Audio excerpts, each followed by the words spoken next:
Sometimes in the model building hobby, we lose our mojo, and I'm no different. And in this specific case, that's exactly what happened to me, and I just needed a mojo buster, something to get me back in the swing of things, something just to say that I accomplished and get off the desk. And this B-51 kit from Eduard was exactly that. Hey guys, and welcome to the build. This is, as I said in the intro, a mojo build for me. I really just need to get out of the slump so I could continue. I just wanted to get something done, have some sense of accomplishment.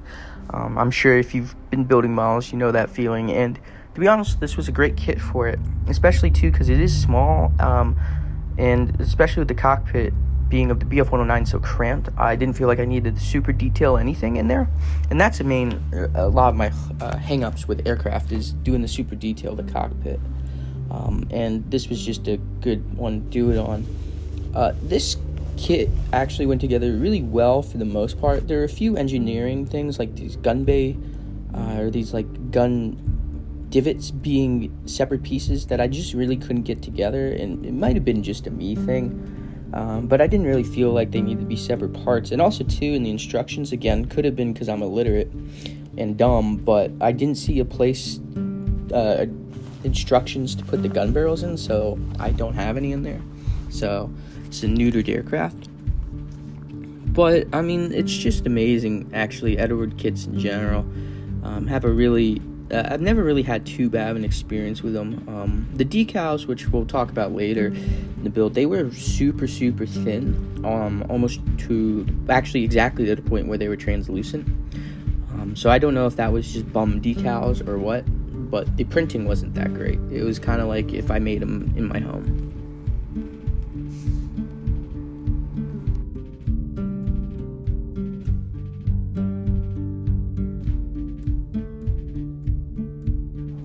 This kit had a ton of tiny little pieces, which is really pretty cool and super detailed.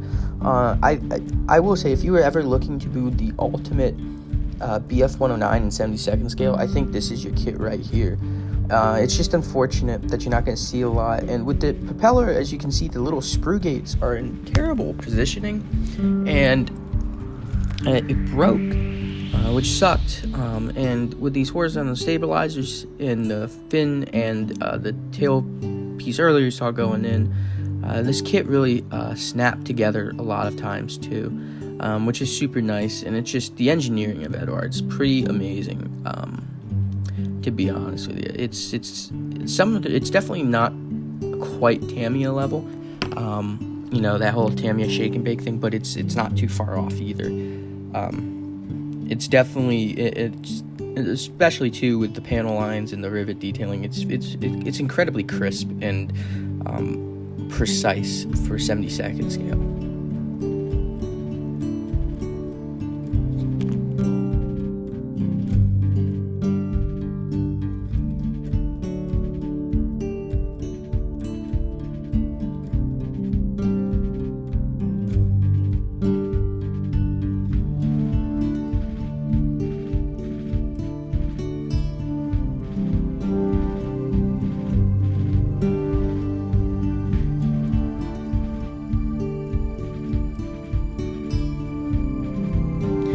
But because of the preciseness too, I do think that led to a little fit issues where if such things aren't perfectly aligned, they didn't fit. And I think this was the case with this air filter here. The little front edges were just ever too slightly big. Again, sorry to the Messerschmitt bros out there, this is not quite the right color, just like the cockpit. But really, from my reference photos of winterized B-51s, or Bf-109s, they kind of just were slabbed. They had their base paint like the normal fall or spring camo, and then they just had white paint basically just covering up very loosely, not like pure white. It was just, you know, pretty lazily painted on there just as a little break of camouflage, so it blended in with the winter sky more. So that's what I tried to do here. And that's where also too I tried to use the overspray, the airbrush, to my advantage a little bit, because from what I've seen in the photos, they weren't crisp lines. Right here too for the yellow, just tried to brighten it up a little bit with a little white base coat. I like to do that for not just yellow, but also white and pinks. Just really help. I've heard though pink also is good for red, so I will be interested to try that. Pink being the base layer, obviously.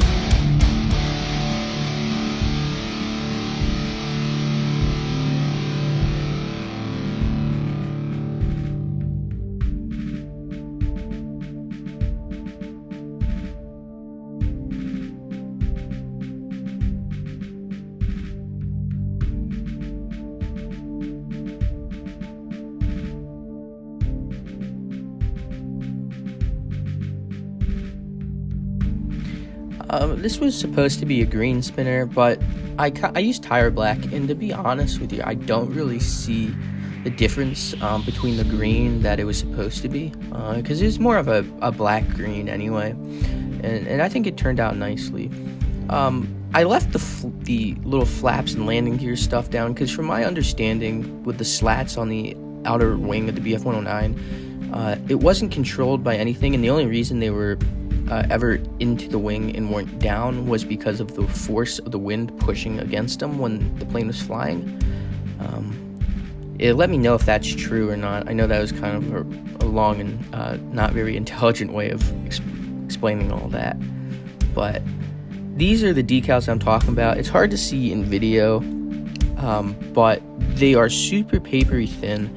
That one you can kind of see there. They're see-through. And when I pushed them in to squeeze the water out, they kind of, like the paint kind of bled through them a little bit more than or the printing, I was taking off the printing. But anyway, how's that for a Mojo build? I think it looks pretty good. Not my best work, but again, I wasn't trying to make some masterpiece here. I was just trying to get back in the swing of things, have something off my desk, have something finished and done that I can look at, and I accomplished that. So, thank you guys for watching. I appreciate it, and I will see you in the next video. Peace.